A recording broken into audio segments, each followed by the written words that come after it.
Gentleman yields back. Mr. Biggs. Thank you, Mr. Chairman. Democrats have not only drawn different inferences from the facts, they have actually created facts to satisfy the obsession of their rage. It is a kind of mass hysteria, a kind of cognitive dissonance. It's an alternative reality that they've created. One of our colleagues across the aisle said, if the president were innocent, he would come forward and bring documents, give us all the documents we want, and everybody would come. To where? To this committee? We can't even get a fact witness in here. There's no fact witness can come in here. We get law professors and staff asking staff questions. She's going to go to Schiff's bunker, where he's holding secret hearings, selectively leaking material that's damaging to the president? Is that where you want him to come? If he's innocent, yeah, bring it to us. We'll scotch it.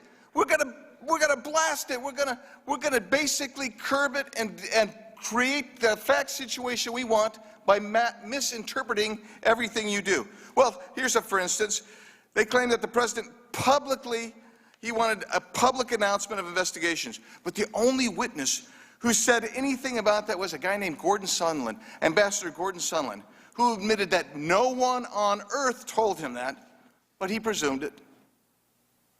He also said that the only direct conversation he had with the president about these things was that the president said he wanted nothing from Ukraine except that it clean up its corruption. The best evidence is the transcript between President Zelensky and President Trump. It shows no conditionality, no quid pro quo, no this for that. Aid was never even mentioned on the call. Subsequently, the president of the Ukraine and various Ukrainian government officials said, including those who listened to the call, they said there was no pressure, there was no conditions. In fact, the most recent statement was about a week ago from the president of the Ukraine. Said it was fine, there's no pressure. What's the deal? Well, President Trump apparently, and he did, he said, you know, if you can do us a favor, find out what happened in the 2016 election, and with the cooperation of the Attorney General indicating he wanted a real investigation to determine the reason for the termination of the Ukrainian investigation into the corruption of Burisma and all corruption in the Ukraine. Well, here we go. We're told by the Democrats, you know what, there was no attempt. That's been debunked. And yet Politico wrote in January of 2017, quote, they found evidence of Ukrainian government involvement in the race, meaning the 2016 race. Multiple media outlets concurred in those facts. They claimed the focal point of the attack was Joe Biden, but President Trump was concerned about all corruption in Ukraine. All the witnesses testified that that was a legitimate concern. But the most notorious example of corruption was Burisma, who just happened to have on its board of directors Hunter Biden. And they say, you know what, that's not proper to investigate that type of conduct because his father's a politician. That's what that's about. That's the corruption. That's the abuse of power that's going on. Dems claim that the only reason that President Trump released the aid was because the hold on aid became public. Well, the fact of the matter is they produced no evidence on that but some timeline from which they drew some inferences.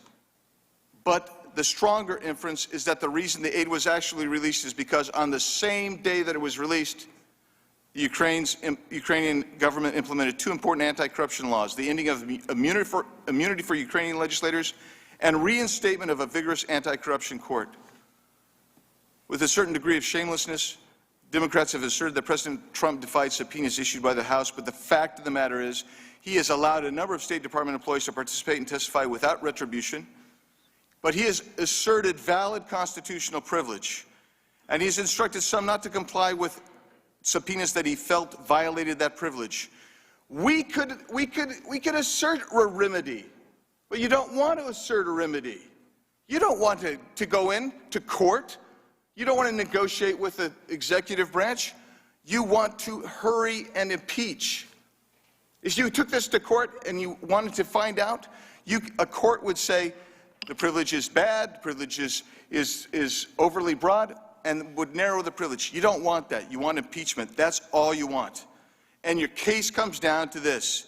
It rests on gossip, rumors, and innuendos. You don't have direct evidence. You don't have direct evidence of this. And that's the crying shame here. Professor Turley was correct. The abuse of power is not by President Trump. It is by this body who's producing this, trying to produce this preconceived, preordained result that I yield back.